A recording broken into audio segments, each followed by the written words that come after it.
tal? ¿Cómo están, amigos? Este es un episodio más de 30 minutos con, y en este caso estoy con mi amigo Gerardo Galvez Correa. Gerardo, ¿qué tal? ¿Cómo estás?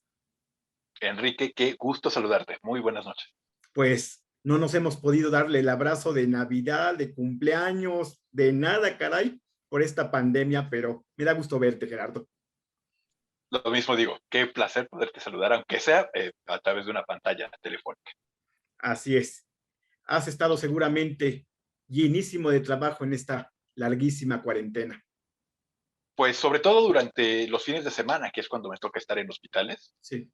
En hospital es cuando sí he tenido pues la carga de trabajo adicional que todos los hospitales donde vemos pacientes COVID hemos tenido. Sí, sí, incrementó muchísimo, sobre todo enero, febrero fue de locos y Sí. últimamente está mucho más tranquilo. Hay que reconocer que sí ha bajado de marzo para acá, ha bajado. Aunque no es el tema de nuestra charla de hoy, pero pues va a salir en algún momento porque vamos a hablar de las vacunas, una palabra que nunca habíamos escuchado tanto en el vocabulario de los adultos, de los jóvenes, de los docentes. Y pues por eso te agradezco tu tiempo para compartirnos qué canijos es una vacuna. Yo leía hace poco, Gerardo, que la humanidad ha llegado a lo que es gracias a las vacunas y los antibióticos. Por un lado, por otro, por el lavado de manos y los drenajes. Ah, bueno, entonces empecemos Está difícil. en orden. Cuando oigo la palabra vacuna, también pienso en vacas. ¿Es una conexión ilógica o cuéntanos qué es una vacuna, Gerardo? No, justo es una conexión perfectamente racional. A ver, Vacuna viene de vaca. a ver, Y fíjate que yo había pensado que íbamos a empezar la charla con una no tan vieja broma privada que yo tengo, a ver, dije. pero va a venir a cuento. Alguna vez subí a mi Facebook 3 palabras, ¿no? Puse memoria, tolerancia, eh, y alguna otra palabra que ahorita no me viene a la mente, y ponía yo, no me unía a ninguna ONG, estoy hablando de las propiedades del sistema, diversidad, esas, por ejemplo, memoria, tolerancia, diversidad, suenan como valores humanos, pero en realidad son propiedades del sistema inmune. Y las conocemos por lo menos desde tal vez el siglo XVI. Sabíamos ya en el siglo XVI que había alguna forma de prevenirnos de una terrible infección que es la viruela, que como el SARS-CoV-2, el agente de la viruela, el virus de la viruela, es un virus que originalmente era de animales y saltó al ser humano, pues porque tenemos la mala costumbre de convivir con él. Era porque nosotros también lo somos. Somos parte del mundo biológico, igual que muchos otros animales, lo que no comemos lo domesticamos. Eh, entonces, pues estamos totalmente expuestos todo el tiempo a agentes patógenos que proceden de otros animales. Y cuando digo otros, quiero enfatizar que nosotros somos uno más. En el siglo XVI y XVII se descubrió, probablemente en esa época se descubrió, pero si no se descubrió en esa época, se popularizó, que en Extremo Oriente se prevenía la infección de la viruela utilizando las costras de los pacientes que tenían viruela. Algunas fuentes dicen que las costras se molían y se les hacía, eh, se convertían en algo para inhalar. Las personas que se querían proteger de la viruela, las dicen algunas fuentes, que las inhalaban este polvo. Otras fuentes dicen que más bien el mismo material, costras y pus, se rascaba sobre la piel de manera que penetrara y permitiera desarrollar alguna forma de inmunidad. Esto era un poco riesgoso porque no todo el mundo lograba inmunizarse y algunos lograban inmunizarse pero a expensas de padecer la enfermedad completa. Pero a fines del siglo XVIII, Edward Jenner, un médico inglés, observó algo que primero la humanidad ya sabía claramente, que quien padecía viruela no volvía a padecerla. Quien padecía viruela y sobrevivía, quiero decir, porque la viruela es mortal en un porcentaje no menor de los casos, ya no volvía a padecerla. Y segundo, y esta es la observación interesante, serendipiosa, me atrevería yo a decir, la observación que es poner en el mismo plano cosas que estaban de veras en niveles diferentes. Él notó que las ordeñadoras de leche adquirían una enfermedad en sus manos por el por el contacto con las ubres de las vacas, una enfermedad pustulosa autolimitada, una enfermedad parecida a la viruela, pero localizada exclusivamente a las manos. Y se le ocurrió, y observó además que las mujeres que habían tenido esta enfermedad pustulosa en las manos ya no tenían viruela, nunca les daba viruela. Entonces se le ocurrió algo que hoy ni de broma haríamos, ningún comité de ética autorizaría este acto de barbarie propio del siglo XVIII, de fines del siglo XVIII. Tomó pus de las heridas, de las lesiones que estas mujeres tenían en las palmas de sus manos y se la inoculó. La puso sobre el brazo de un chamaco Pips, creo que se apellidaba, de 8 años, y con algún objeto punzocortante, aguja o cuchillito, no sé, rasgó la piel de este muchacho para que el material de las pústulas entrara en contacto con el espacio subcutáneo del hombro de este muchacho. Y luego, para colmo de salvajada, lo fue a exponer directamente al virus de la viruela. Lo expuso a pacientes de viruela. Y el niño no se contagió. Entonces, esta acción partía de la enfermedad que las ordeñadoras adquirían por su contacto con las vacas. Entonces, este procedimiento adquirió el nombre de vacunación, obviamente. Sí tiene que ver con las vacas. Y bueno, el procedimiento, te digo, se empezó a hacer a fines del siglo XVIII, 1790 y tantos. Fue que Jenner tuvo este razonamiento tan interesante, estos saltos lógicos que le permitieron predecir con algún grado de certeza que iba a tener éxito y atreverse a hacer el experimento con riesgo de matar a un chamaco de viruela. Yo espero que haya contado al menos con el consentimiento de los padres o tutores, ni siquiera eso sé. Porque sí, es un poco agresivo, ¿no?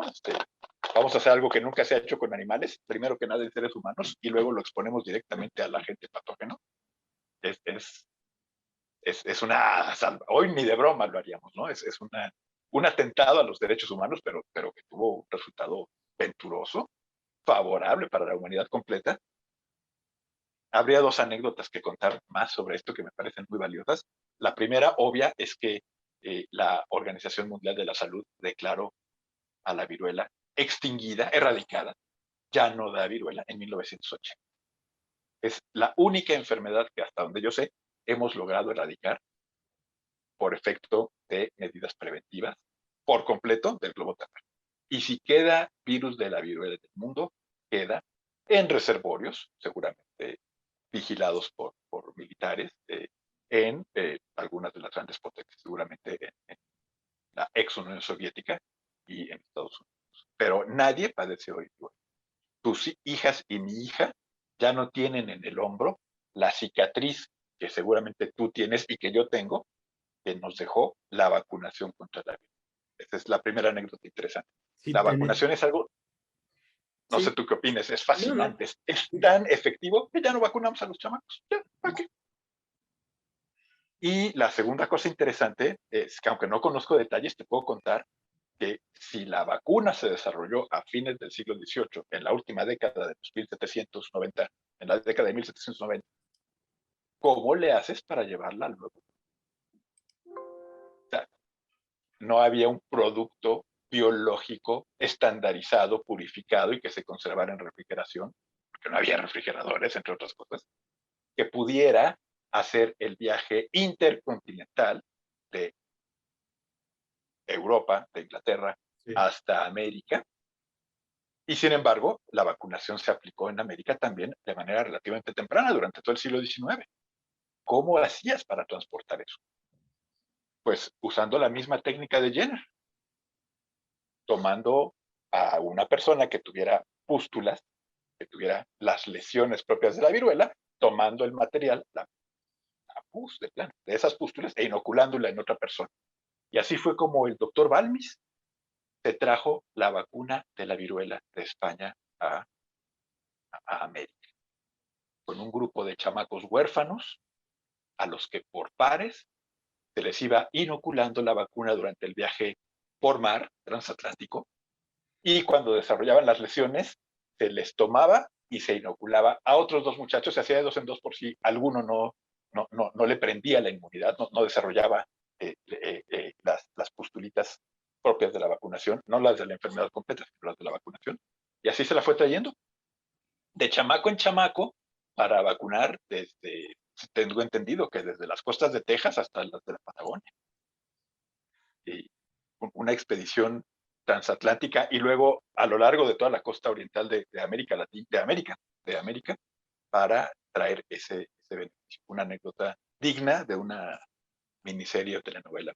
Sí, claro, seguro. Hasta la Patagonia.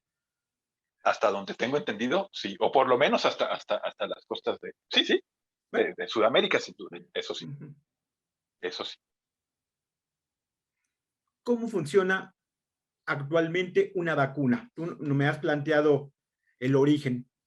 ¿Cómo funciona una vacuna? Ya no le colocamos al pequeño recién nacido o a los niños esas costras. Ahora, como en esa jeringa, ¿qué, qué contenido lleva? No sé cuál es la palabra. ¿Qué lleva ahí esa jeringa que nos vacuna? Fíjate que O las gotitas en el caso de la vacuna de la polio. la polio, O una vez me dijo un amigo médico que cuando las cosas evolucionen más, las vacunas no se van a inyectar, se van a aspirar, porque es las el de los, las de los virus respiratorios, sin duda, es el sí. futuro. Bueno, Sí, sí, sin duda, bueno, sin duda. cuéntanos de cómo funciona una vacuna. Ya Pues no hay. mira, es algo interesante porque seguramente que hay muchos detalles que la humanidad no conoce y otros que aún conociendo la humanidad yo mismo no conozco. Ujú, Pero básicamente lo que tenemos a nuestro favor es memoria. El viejo, el jueguito, mi chiste privado, diversidad, memoria y tolerancia. Uno de sí, los atributos del sistema inmune es la memoria. Y no con todas las enfermedades y no con todas las personas, pero sabemos que hay enfermedades que una vez que nos dan, ya no nos vuelven a dar. Tenemos un grupo de células y moléculas en nuestro cuerpo capaces de proporcionarnos esa ventaja evolutiva, que no a nosotros, a muchos otros animales, y seguramente a seres vivos que no son animales también, que es un auxiliar importante para defendernos de invasiones microbiológicas. En alguna medida las recordamos. No siempre las recordamos de la mejor manera posible. La alergia es también una forma de memoria, pero dirigida contra lo que no tendría que causar un recuerdo inmunológico. Y desde luego existen otras formas de alteraciones del sistema. Pero el hecho de que podamos recordar las infecciones es el primer paso para poder desarrollar una vacuna. Es un atributo de las personas, de los animales. Recordamos las infecciones. Hay una enorme variedad de sustancias capaces de echar a andar al sistema inmune para desarrollar una memoria. Por ejemplo, el organismo mismo que causa la infección, virus o bacteria. El organismo mismo asonsado, mantenido a raya, permitiéndole que se reproduzca, pero poquito, que se reproduzca sin alcanzar los niveles de la infectividad. ujú. O el organismo, digamos, entre comillas, muerto. Es difícil decir que un virus está muerto, que para empezar, probablemente no estuvo vivo. Pero vamos a decir, le llamamos así de manera genérica al hecho de que algún virus ya no tenga la capacidad de reproducirse, nunca la tuvo, de replicarse, de utilizar nuestra maquinaria, de aprovecharse de nuestra maquinaria biológica para fabricar copias de sí mismo. Cuando ya no la tiene, pues no es que esté muerto porque nunca estuvo vivo, pero podríamos considerarlo como muerto. Podemos usar fragmentos de los organismos patógenos, de bacterias o de virus, fragmentos significativos, fragmentos que estén probablemente presentes en toda la población de los que nos van a infectar, o sea, que todas las bacterias infectantes las tengan, por un lado, y que por otro sean fácilmente reconocibles por el sistema inmune, para inyectar nada más los fragmentos y hacer que el sistema inmune desarrolle memoria contra esos, de manera que cuando llegue la bacteria o el virus y los exprese, ¡pum!, le caigan encima en cuanto se quita la máscara y el sistema inmune lo reconozca y le caiga encima a garrotazos. Podemos usar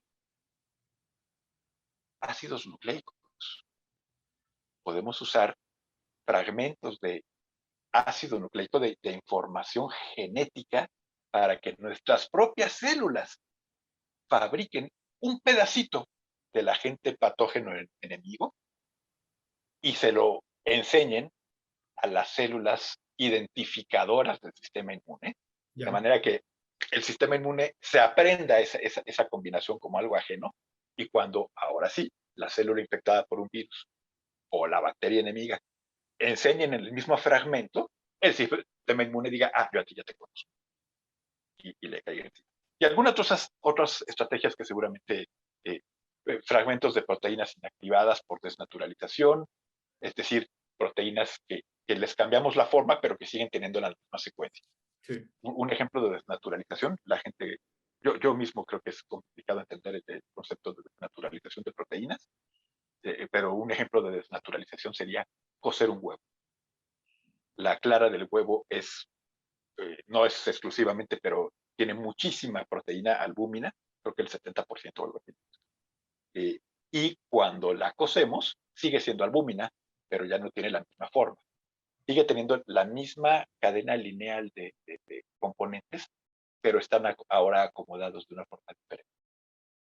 Eso es desnaturalizar la proteína. Hay otras formas de desnaturalizarlas, no todas por calor, pero eso es una proteína desnaturalizada. Sigue siendo la misma, pero ya no funciona igual. Pero si tú buscaras los componentes, los encuentras en el mismo orden. Entonces, eh, ni de broma puede infectar, pero el sistema la puede reconocer. creo que en el mundo de la medicina, por lo que dices, en el capítulo de bacterias, virus y vacunas, es de especial maravilla y dificultad de entenderlo. Yo ni siquiera entiendo cómo que un virus no está vivo y cuando llega al organismo como que se aviva. O sea, es maravilloso. Bueno, es terrible y es maravilloso, Gerardo. Fíjate que la analogía que a mí me platicaron, no recuerdo si en el bachillerato o en los primeros semestres de la carrera, es la de una fábrica de coches que es capaz de hacer todo lo necesario para sacar un modelo de lujo, ¿no? Un auto, vamos, para ejecutivos o para políticos de altísimo vuelo o para jeques en Arabia Saudita. La fábrica de coches recibe caucho para llantas, recibe metal para las carrocerías, plástico para los acabados, componentes electrónicos para la computadora y el radio, vidrio, etcétera.